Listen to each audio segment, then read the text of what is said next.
Hi, my name's Kayleigh. I've got four children. The eldest is 12 and the youngest has just turned 2.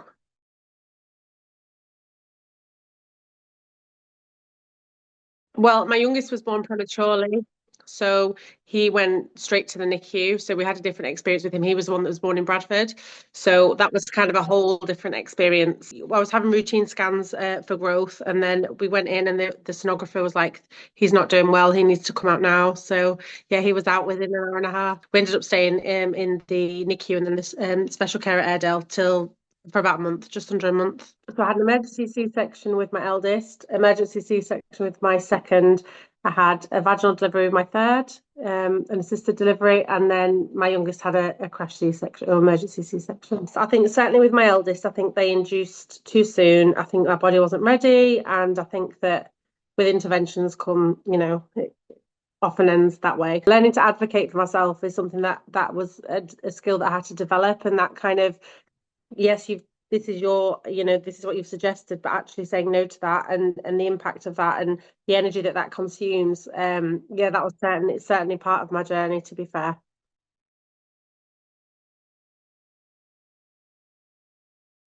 I wasn't actually. My mum was very young. My mum was 17, and I think the thought actually repulsed her. So that wasn't something that was kind of normalized, I suppose, in my family growing up. But it was something that I saw my sister-in-laws do, and yeah, my community did, and that's kind of where I was like, okay, hang on a minute, there's different ways here. But I was always really adamant that that's what I wanted. That I was always quite adamant. So I think that again, the determination. But I never could have prepared myself for the first time. I think no one can, no matter what you read. Like no one could have prepared me for it, I think. I've got a mixed heritage family, so my family are Muslims, and I think Islamically it's said that you to feed your child till they're 2, which is in line with the WHO guidance as well. And that was something again that I was really, really passionate about. My sister-in-law fed till, beyond that 2-year mark. And I think again it's having that normalized. So yeah, I feel like I was quite lucky being fed by by your female relatives, having that space just to stay in bed and not leave the house. They don't leave the house for 40 days, and I think that that's the time when breastfeeding is being established. And I think nurturing the mother encourages them to nurture the baby and give them their space to do that.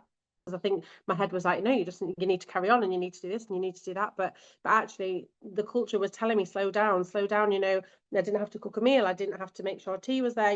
Everything was kind of sorted for me.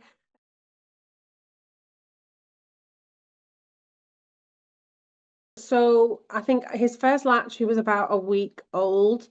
Um, yeah, he was about a week old. He had the suckle reflex when he was born, which they were surprised about because his like I say, his breathing was not great and his health wise he wasn't very good. His first latch, he was about a week old, I think. Um, but then transitioning to the breast was really hard because he got discharged kind of like quite quickly, like in terms of I wasn't really prepared for it. They kind of said, "Oh, there's no, he's just growing now. Like you can go home." But he was still having, he was still being fed express milk. I think he was in a bottle by that point because he'd pulled this thing out so many times. They just said, "Okay, let's feed him with a bottle." It had been so regimented. He was getting fed at this time, and it was this many mils, and it was going up by this much, and it had been taken out of my hands, like because I wasn't deciding any of that. They were deciding that. And I think it's trusting that your body can do it because your confidence just goes, it's taken out of your hands. So from the feeding aspect, they would tell me when I could feed him. It was all very much they'd tell me, it wasn't like he needs feeding. There was no cues. It was all just kind of it's time, it's for this long. And I did push back on that after a few weeks and I kind of got my confidence back. I was just like, if I was there, he would be on my chest or he'd be feeding. Like I was like quite keen to get that the natural in a more natural routine, like everything that to be good, like following the cues and giving them free access to your breast, that was completely removed. And even the fact you're in a shared room and there's glass everywhere and there's windows everywhere and they give you they'll give you what they called partitions, but then it's still there's people in and out, there's gaps in the partitions. And I'm not shy, to be fair, but it's just that again it's just another barrier. So I think trusting that your body is going to do what it can do was really hard for me at that time. And then it was like day 27. She was like, why don't you stay tonight and see how you go? And then that was the first time that had been fed from me for a significant period of time. It wasn't on the clock. It was as and when. And it was like from going yesterday to, it has to be this hour and this many meals or this many minutes, and to then go into, okay, just when he cries feeding, which was what I, known to be my breastfeeding journey. It was, yeah, it was wild, absolutely wild. From like a feeding perspective, I had literally he got whisked away, which is obviously not, you put a lot of kind of pressure on golden hour and having that time. And I knew that I wanted skin to skin. I had this, blue sky day about what I wanted post birth to support that journey. And obviously that was just taken away out of my control. That was gone.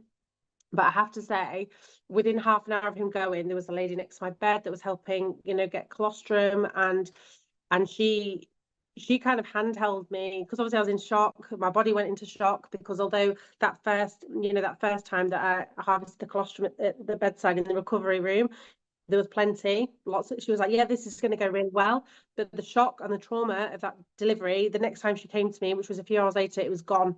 That was the physiological response. It was just my body just kind of like shut down. So then it was like starting from the beginning again with all of that. But she was, I mean, I must have fallen lucky with her shifts, but she was very, very present those first few days and supporting me with that. I think I'd have been really, really lost because I was just so sad. And yeah, it was just really, really sad. And I think having her there, and she kept coming back when the midwives changed shifts, she kept coming back. And that's what kind of kept me going. She was coming up to my ward to collect milk. She was taking it down for me. Like, so I feel like in that perspective, I was really looked after from the breastfeeding side of things. It was the speed at which she was there. And I think the consistency, I think that was what really helped was the consistency. And by the time that I'd left Bradford, because I stayed there for 5 days and then we came over to Airedale, my milk was established. I had a routine with my pumping, like, so that was all in the time that I was there. And yeah, I can't thank her enough, to be fair.